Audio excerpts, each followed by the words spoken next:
Hello YouTube, as always, having the Mercedes being delivered.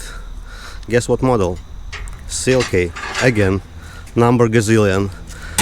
Doesn't run, doesn't drive, and we'll see if we'll be able to at least start it, but not today.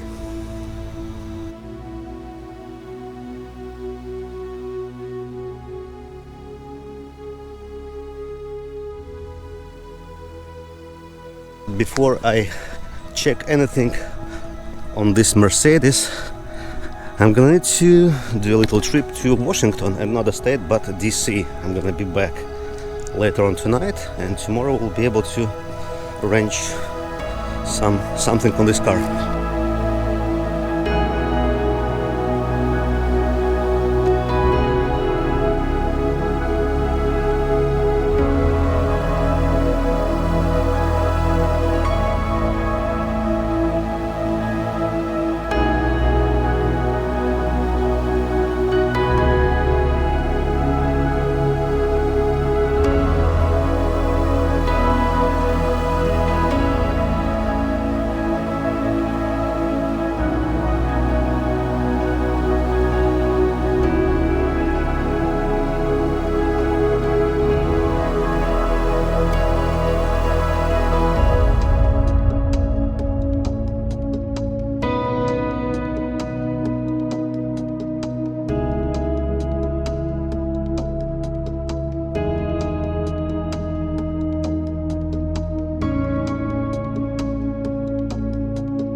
I am back, and today, no matter what, I need to take and get this car to my driveway, and we'll see if we'll be able to, drive it, or I'm gonna need to tow it on a driveway.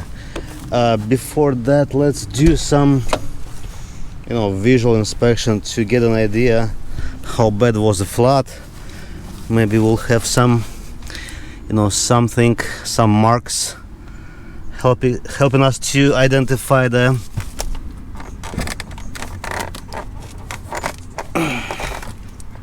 okay, see if it was wet. It's probably been some time ago, because the carpets are dry, but it doesn't mean it never been flooded. I see like this came out. It's pretty common actually for those Mercedes, for this little skin to come out of the airbag cover. Not a biggie. When this car came, I noticed it came with those two windows being cracked open slightly. So this could be the issue with the flood, so someone didn't close the windows. It's been raining or whatever.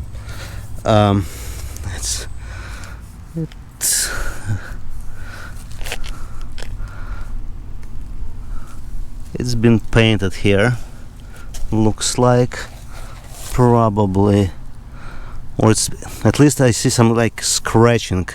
I'm not sure. Maybe it's gonna be, I see some scratching, and it's possible it can be buffed out, because I don't see any kind of waviness in here saying there was like some kind of paint job. But this portion is, maybe it's like the southern car where the clear coat is giving up. What about this side? This side looks okay. Okay, how does it look here? Okay, nothing from, at least from the touch. This rail is slightly rusted, this one is not. Also something to think about. What do we have here? Combination color interior, black and gray. The top is black. What do we have in here? We have books, probably. Ah, no, not books. CDs. A collection. We have a navigation book, navigation disc. Okay. So nothing really that exciting. What the check is for? Mother and home rental agreement, something. Okay.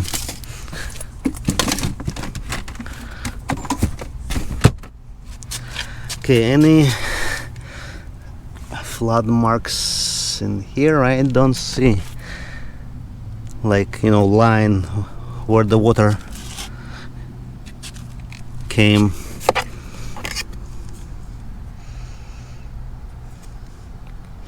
Vacation club.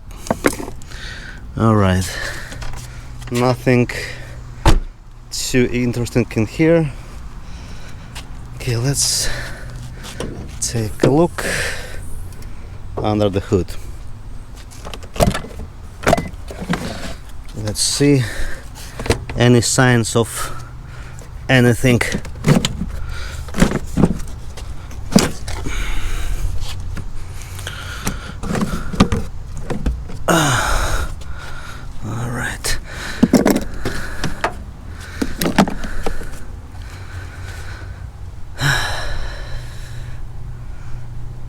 I see those upper bolts rusted.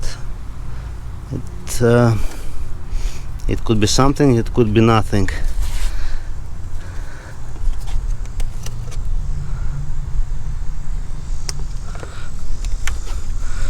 This bolt is rusted, the other ones are fine.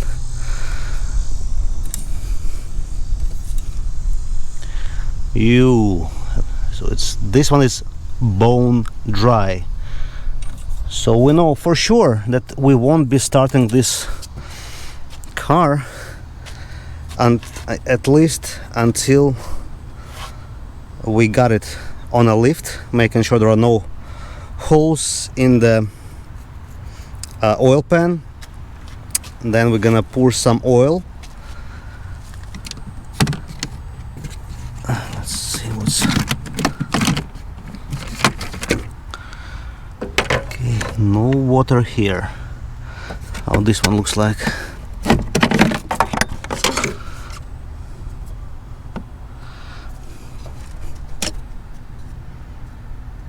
Okay, nothing particularly interested in here. So I would say I'm gonna clean up my driveway from my other cars and we'll drag this one onto the driveway, maybe even on the lift, and we'll see what's gonna happen. I pulled Mercedes with my trusty F-150 and I just opened the trunk with the key.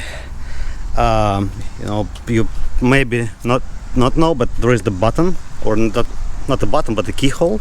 In case there is no power, you can use it with a key blade. But some nasty stuff is going on here. This goes right away to dumpster.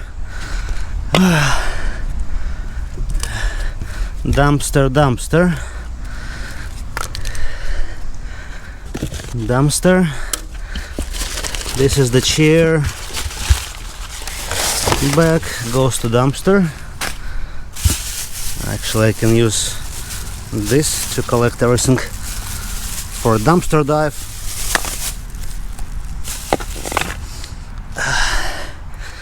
What we have is a air filter for passengers. That's the books for this Mercedes. First aid kit, and I guess this is first aid kit 2, and that's it was the Mercedes-Benz first aid kit right here. Okay, let's see what else do we have. spare tire bolts. This is the strap for manual opening the convertible top. What do we have here? Spare tire. Oh my god, it's like someone died in here. Very nasty smell. I'm gonna keep it, you know, when, oh, that's the second strap. Let's see if maybe there is like a mouse or rat died in here. Oh, I guess I found. Wow. Vanilla flavored something. Oh, that's the source of this beautiful smell. I'm gonna spray it with the disinfectant, and I'm gonna leave it like it is. Oh my god. Hopefully I'm not gonna die from this smell. And this is from the first aid kit too. Whew. Ventilation. I can see the roach, at least one. But I mean, in terms of the shape, this top doesn't bend. That means it never had a it wasn't rear-ended or something.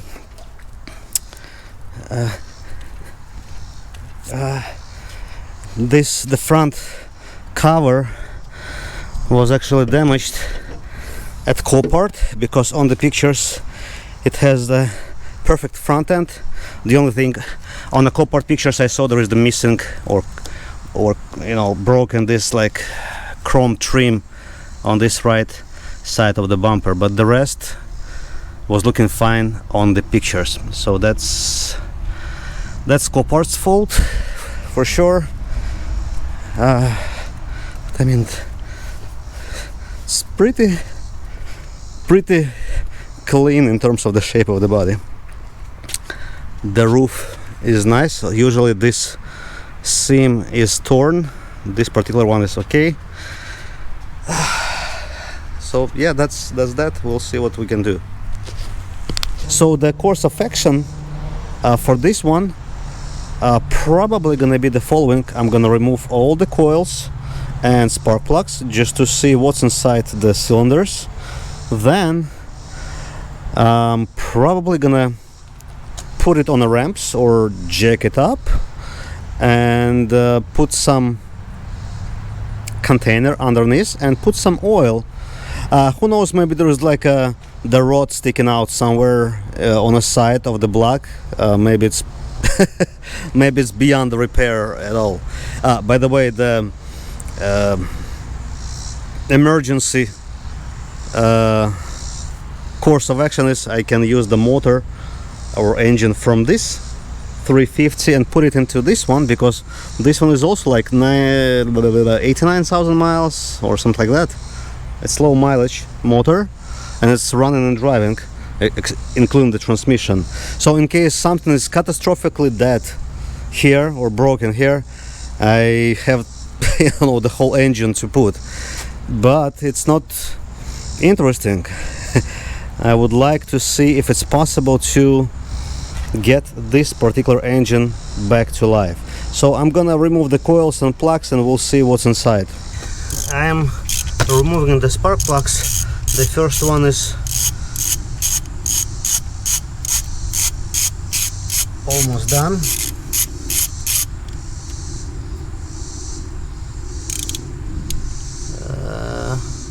It's pretty dirty, but I'm gonna need by the way, it's original spark plug. I'm not sure if it's ever been replaced or not, but it's probably may have a water in there. You can see it's, I don't know, hard to guess. Let's go with the second one. You know, now when I saw this spark plug, I'm thinking maybe the reason why there was no oil is they drained the oil and the water from the engine, so they found out there is the water in the engine, and that's what made this car totaled. Yeah, there is the water in here too, so it's same story as my 550. However, no one drained the oil from 550, which is good.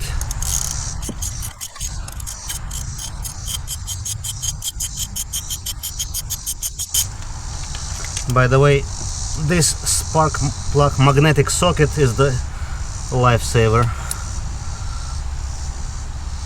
It's kind of wet as well, with like some carbon on it. Okay, let's jump to the other side. Not sure what's the best way to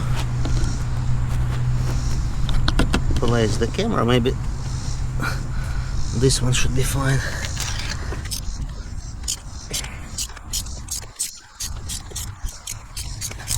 I'm done playing with the spark plug sockets, like with the rubber holder. It's a total crap. The magnetic style is the way to go.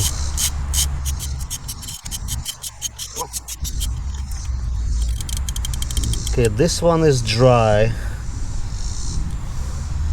However, it's got some kind of corrosion there as well.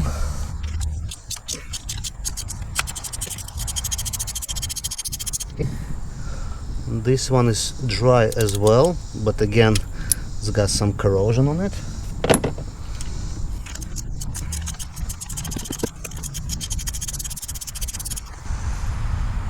This one is slightly wet. Okay, now it's the time for a bore scope. I'm using pretty much the same scope Sam Crack is using in his videos, with a dual camera. And let's switch the cameras. Okay, my side camera is slightly nasty looking. That's the valve. Okay, let's check out the other one. This valve is open.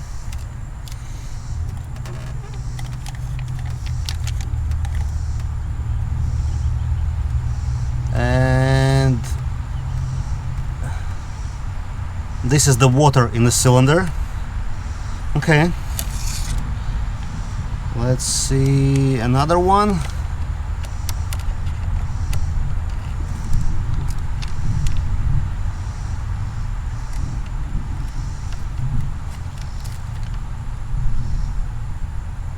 Looks like we have the water here as well.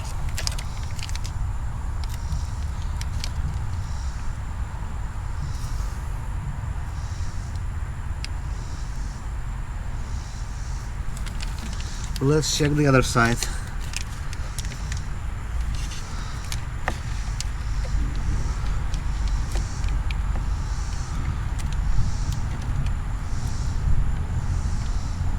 Ooh, we can put some fishes in there.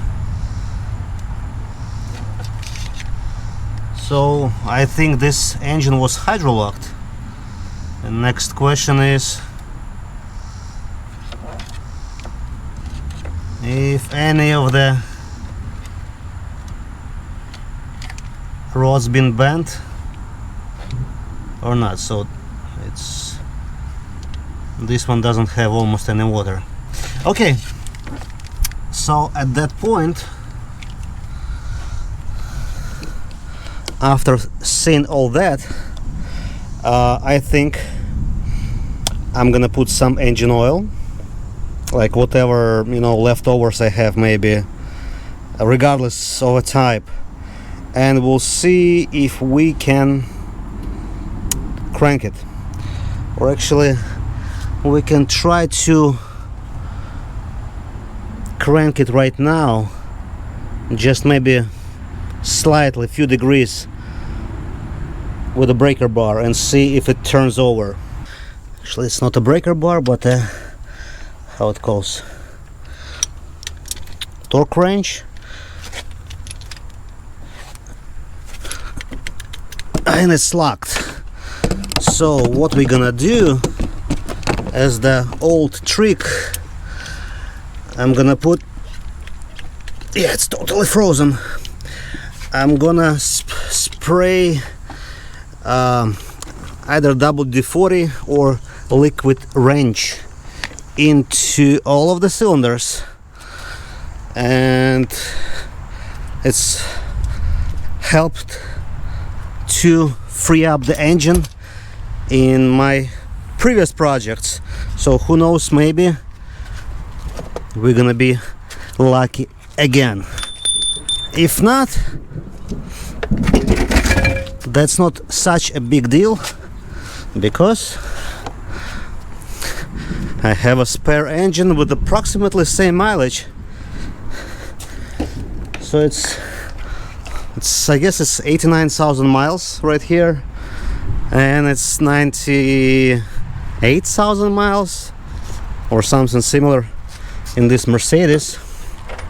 The rain is starting, that's why I'm kind of putting everything back.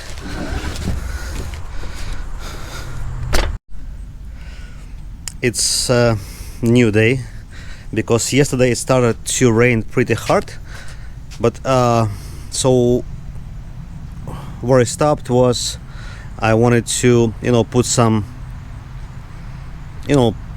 spray into the cylinders. But before I do that, I would like to use some compressed air and to remove the residuals from the cylinders, in case there is some. And yeah, we know there is some, because we saw the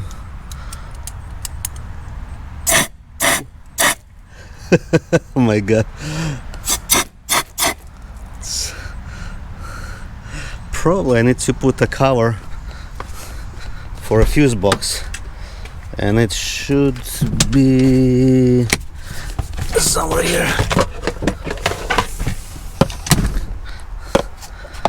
That's a nice fountain. Okay.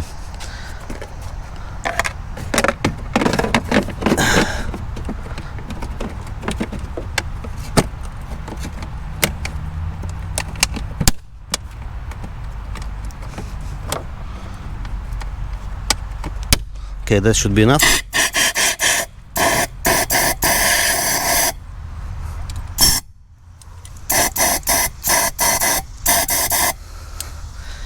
That should be enough. And please remind me, guys, to remove the fuel pump fuse. Okay, nothing interesting in here.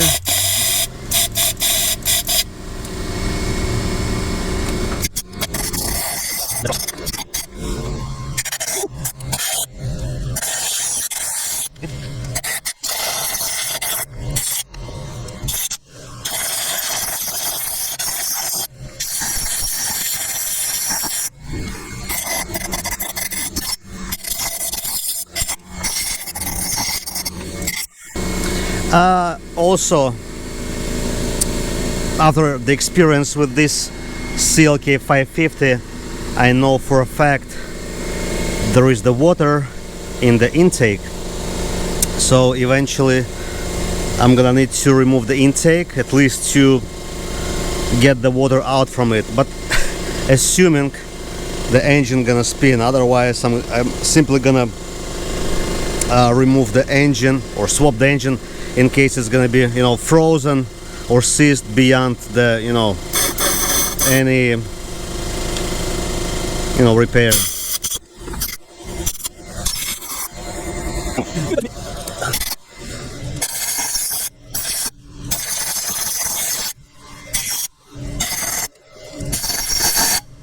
Okay, at this point I think it's enough.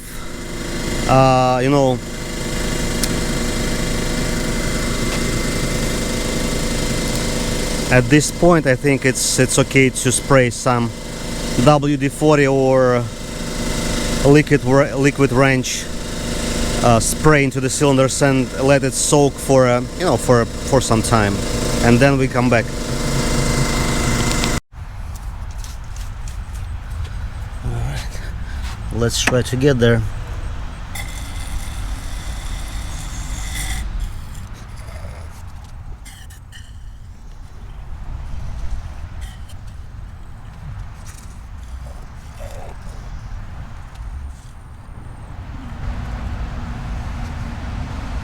Okay, I think that should be enough for now. I'm gonna leave it for, I don't know, maybe half an hour, and I'll take my bigger breaker bar. I don't know, maybe before I do that, or actually it doesn't matter. Yeah, I can do it even without the oil in the engine, because even if I will pour some oil without an engine running, without the oil pump running, it's anyway gonna be in the oil pan, so doesn't make any difference. Alright guys, I'll see you shortly. That's few moments later.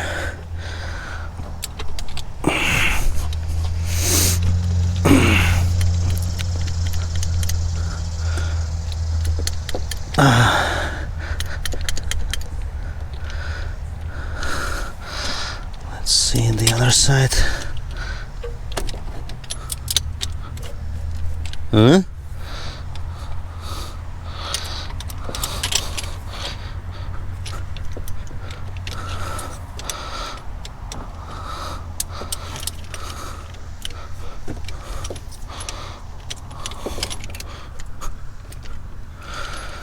Okay, it's slightly moves few degrees of the crankshaft, so we're gonna let it sit just a little bit more time. It's like probably 15 minutes later, and this is the opposite side the engine usually spins. And without you guys I found the problem. So it spins,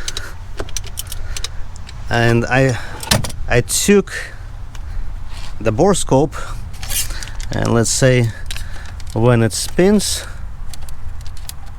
if I can get, you can see the piston is going kind of towards the camera, and it's actually pushing the camera out from the cylinder. But that's not something that happens in this cylinder. Hold a second, let me try to.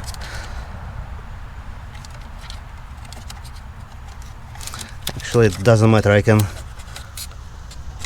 can place the camera right on the top of the cylinder, so it's pretty much sticking into the cylinder, and nothing happens here. It doesn't go up and down. So obviously the rod is broken. I'm not sure at what point. Maybe it's halfway broken, and sticks into the cylinder wall, or it's the mounting point to the crankshaft is broken, or where the piston is actually being mounted onto the rod is broken. So this motor is done. So on the next step, I think there are a bunch of good parts that I can use from this motor, but it's an engine swap, I think.